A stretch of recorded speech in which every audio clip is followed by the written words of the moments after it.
Coming out the other side of the avocado in orange line of trees. These avocados are just as big, some close to 15 feet high. And this is a ST Maui seedling. This one has also been a nice little grower. I think this is probably about, maybe 5 or 6 years old, probably 6 feet tall. The bark looks kind of crappy on it, but it seems to be a pretty healthy tree. It's putting out, you can see new growth here, and lots of flowers. I haven't let it hold fruit yet because I want to get a little bit larger. This is my Bombay seedling, full of new growth right now. I did a really late prune on it because it had just a mother load of mangoes on it last year. It was too much. I needed the tree to recover and get some size, so I pruned it back a lot. So no fruit this year, but that's a good thing. That's what I wanted.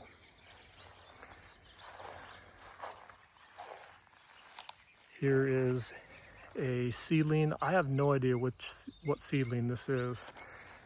I picked the fruit at Fruit and Spice Park. It's probably about 6 feet tall now. Has these really long petiole leaves, but it actually makes a Indo-Chinese flavored fruit that has a red blush to it, which is kind of unique. So I'm keeping it. It's a good fruit. I just let it hold one fruit this year, or last year. This year, it's getting a decent sized trunk on it, so I might let it hold a couple more.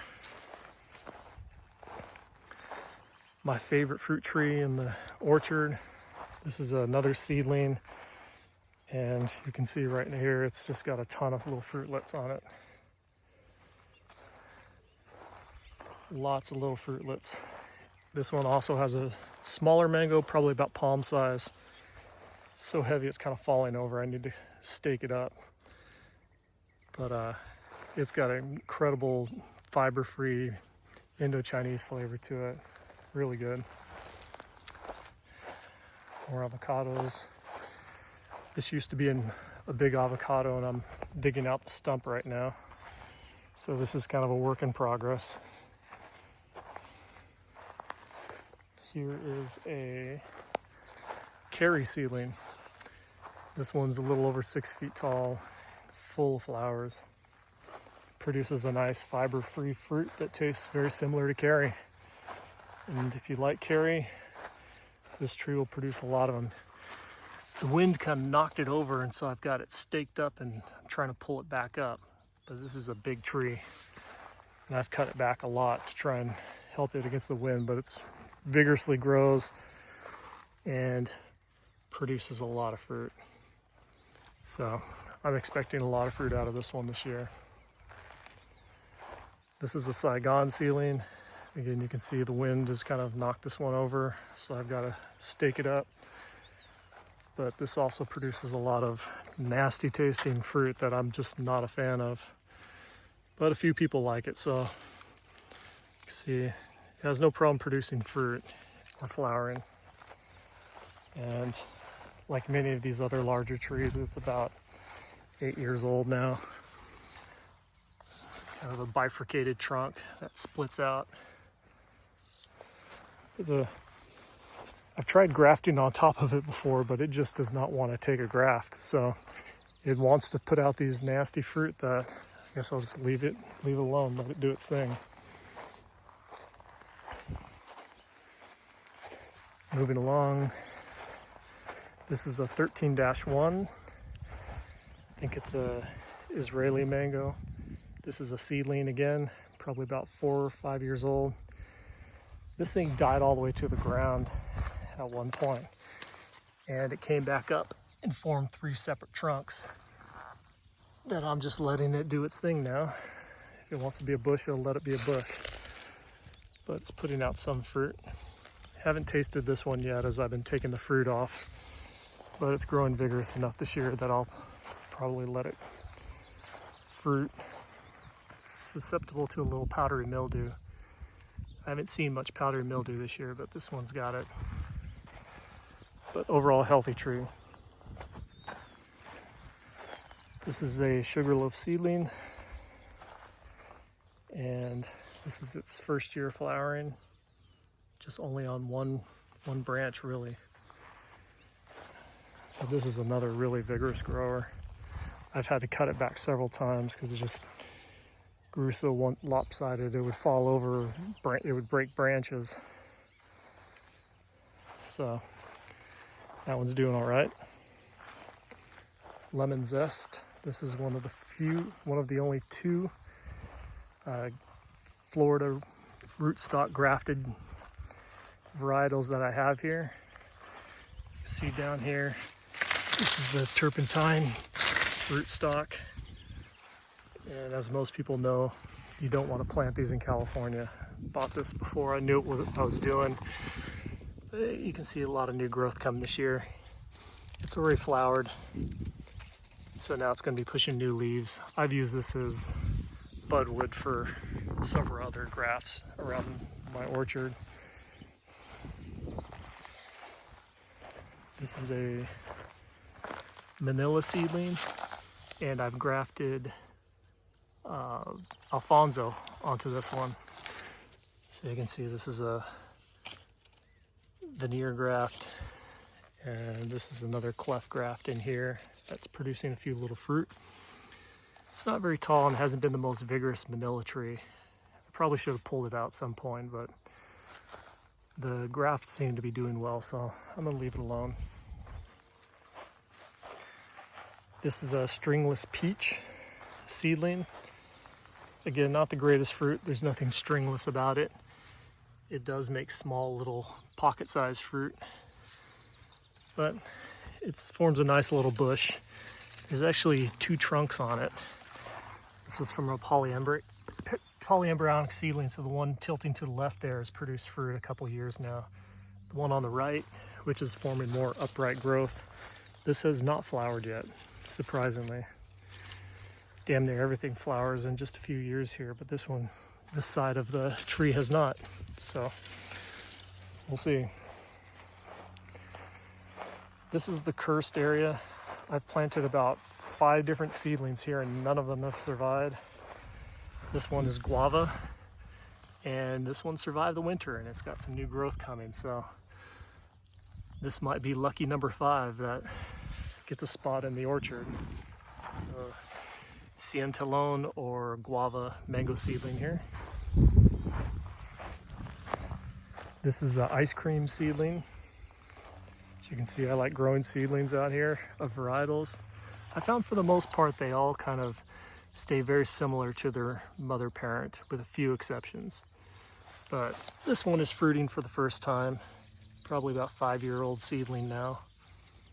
Got a lot of little fruitlets on it. You can see the leaves are similar to like the ice cream parent, real skinny leaves, and lots of flowers and new growth. So it's pretty happy here. It's about 6 feet tall now. This is a dasheri seedling. This is from a mango I got in India. Dasheri, I've had it fruit once and it produced a really large fruit that was similar to dasheri, kind of a citrus flavor. Completely fiberless.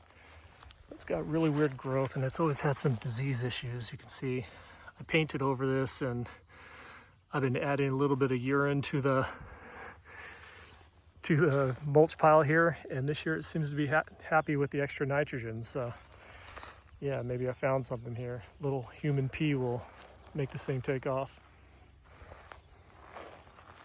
This is a Nam Tam Team, and it was a decent sized tree, but you can see it died and then came back, and now I've been weaving all of these new growths together. They'll probably just fuse at some point, but it's coming back. The problem is it's behind these big bushes here that really shade it during these hedge bushes really shade it in the afternoon, so it doesn't get a whole lot of sun. And this is a PPK, or Popu Calais, lemon meringue seedling. It's been in the ground for about 3 years. It's also kind of had a tough time taking off with the shade of all these trees. Here's some more avocado old avocados that I grow dragon fruit off of. Just let them climb the avocado trees and they produce dragon fruit for me. And so they're pretty much just a scaffold. Now they produce these little tiny avocados, but still good eating, just small size. All right, keep going here. This is a okrung seedling, and this produces a really nice tasting fruit. Super, super strong Indo-Chinese flavor, like almost overpoweringly so, but it produces a lot of fruit. This side I did a late prune on it this year because it was just growing super lopsided. So it doesn't have any fruit because of the late pruning, which it needs some new growth. You can see I really don't shape my trees much. I just let them fall over and keep going. But this produces an interesting fruit. The only issue I have is sometimes you can get anthracnose on the fruit and it splits them open. But the ones that stay clean are a really unique Indo-Chinese flavor that's really fiberless. This is another cursed spot in the orchard.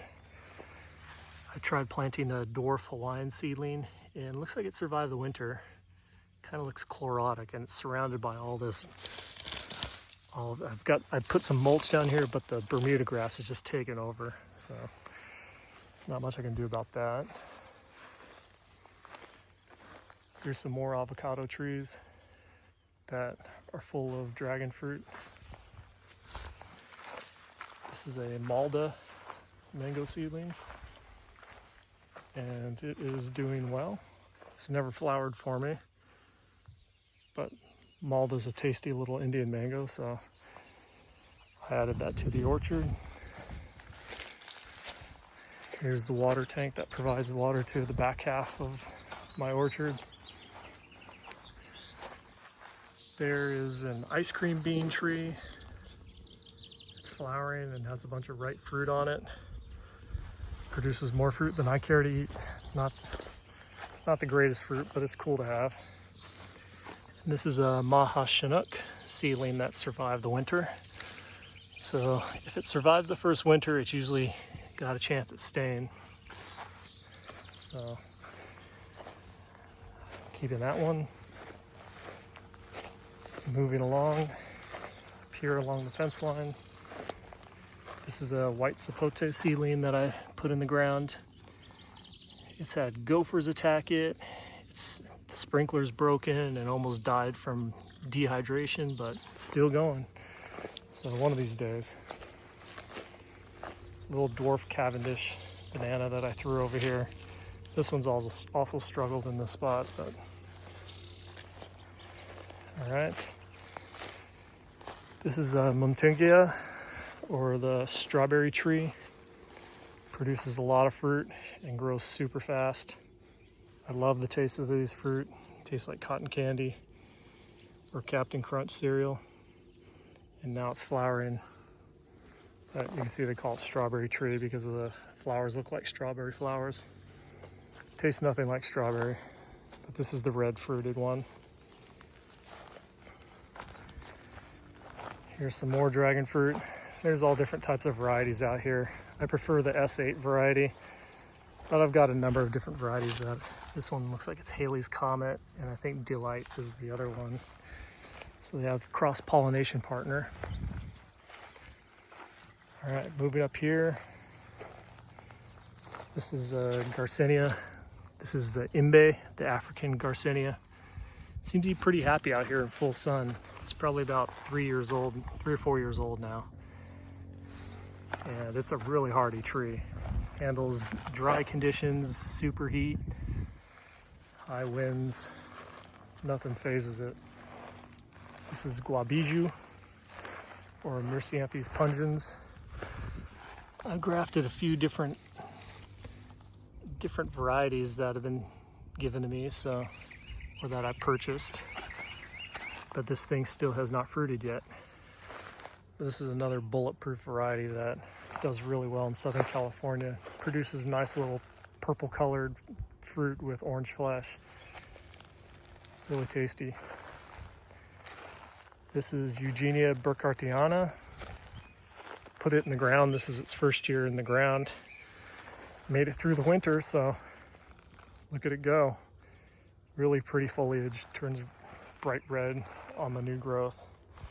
Turns dark green eventually, but yeah, I expect this thing to take off during spring. This is a Eugenia myrcianthes. I think this is called guabiju. Yeah, something like that. But it's got really skinny leaf. But this thing is another one that's just bulletproof. It doesn't handles the high sun. Never looks bad. It drops all its leaves at one point and then comes back strong. So right now it's got a lot of new growth but no flowers. All right, this is a Eugenia squamiflora. I love this tree when I had it in a pot because it just grew out of control, super large. But when I planted it, the root ball fell apart and had all kinds of issues. It is on death's door, and now it's starting to come back. So after about a year in the ground, it's got some new growth coming on it, which I'm really happy about because, yeah, this is kind of a rare Eugenia that I was hoping it would take off. So yeah, it's got a nice little thick trunk on it. All right. This is Eugenia CDQ, and it's been in the ground now. It survived a day where it got up to almost 100 degrees and showed no ill effect. So I'm pretty happy with this. I wasn't sure how it would do in the ground, but it's been in the ground for a couple months now and it's looking pretty good. And this is probably about 4 feet tall, so decent sized little Eugenia. Another rare one called CDQ that supposed to produce like a yellow palm size fruit. And this is Eugenia candeliana. This is a rainforest plum. And it's got some new growth coming on it. This is its first year back in the ground. I planted this one in the ground maybe about 3 or 4 years ago, and it almost died. It was on death's door. I dug it out, put it in a pot, and put it back in the greenhouse, and it came back with a vengeance. So this one also survived a 100-degree day. I've got it under this tree here to give it a little bit of shade. So I'm hoping that helps it out a little bit. And this is a Eugenia piriformis. This might be the hybrid with lutescens because it's supposed to be the sweet uvi fruit. Looks really nice right now with all the red growth. And it's producing flowers. It flowered once last year, but only had like 1 or 2 flowers. But nearly every branch now has some kind of little flower buds on it. So we'll see, maybe this produces some fruit this year. I also walked right by my Thai dwarf mulberry plants. These are fruiting heavily right now, as they normally do this time of year. It's got some fruit on it, as well as a lot of developing fruit. And this one's just loaded as well. So, yep, these take very little care and produce a ton of fruit. Highly recommend them for just leaving it in a pot and letting them fruit. All right, walk down to this lower level and try not to fall on my ass. All right, starting on this end. This is Eugenia Saloi, or Patangatuba. This produces maybe about, I don't know, 4 or 5 fruit a year. I think they're tasty. They're certainly tart, but they got a really mango flavor to them that stands out. You let them sit on the counter and get super soft, and they get even tastier. You can see they're flowering right now. Maybe 1 in 10 flowers actually makes a fruit. And this thing's really been stunted. It's only about 1.5 feet high, but has no problem surviving the winter here and producing little bits of fruit.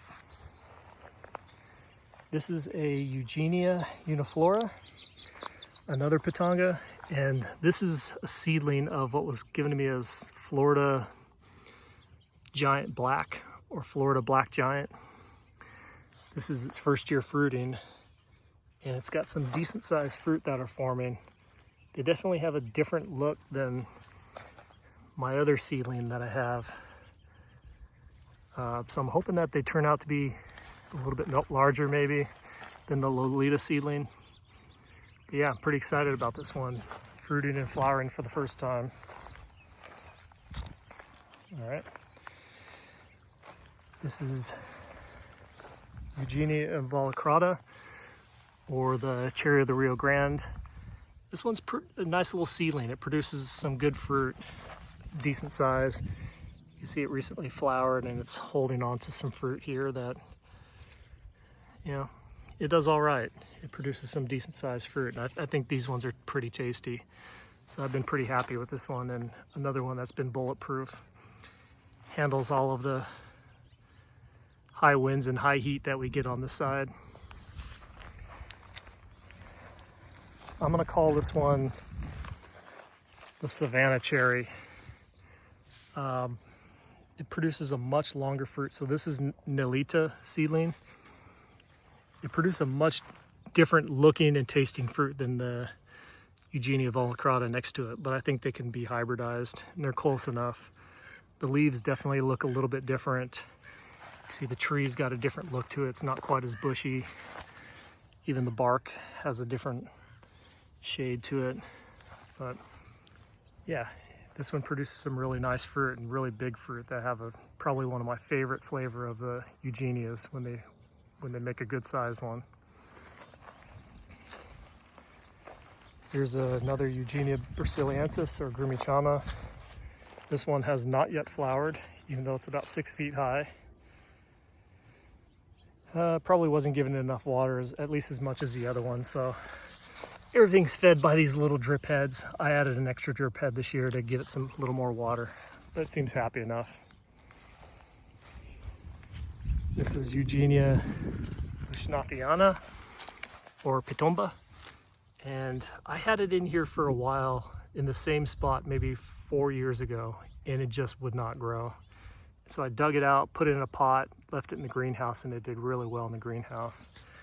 Now I think it's out of size. I put it right back into the ground, same spot, and it's pushing some new leaves. So yeah, maybe it's going to be happy out here in its new spot, or I guess in its old spot at a larger size. But have not yet tasted pitomba fruit. All right, this is one that's been in the ground now for about 4 or 5 years. This is just a Eugenia SP purple fruit that I got from Brian Loeffler. And this is its first year fruiting, or first year flowering, sorry. Here's some of the flowers that are forming.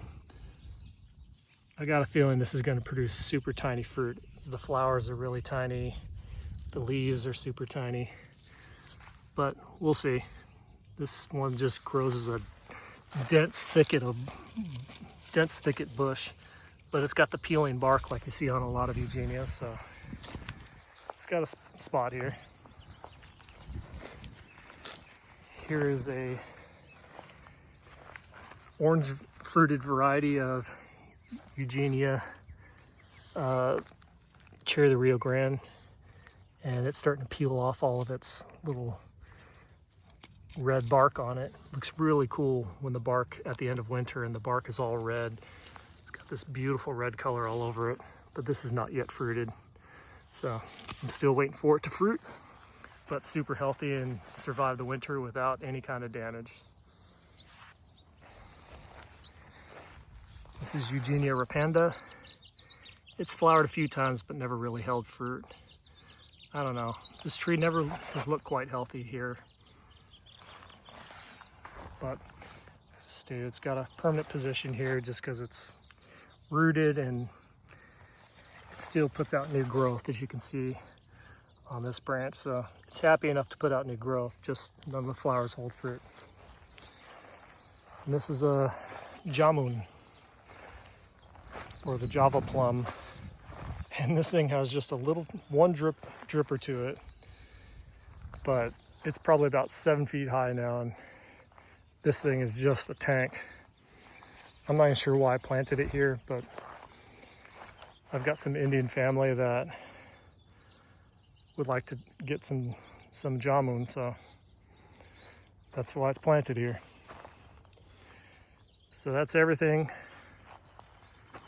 at least on this side.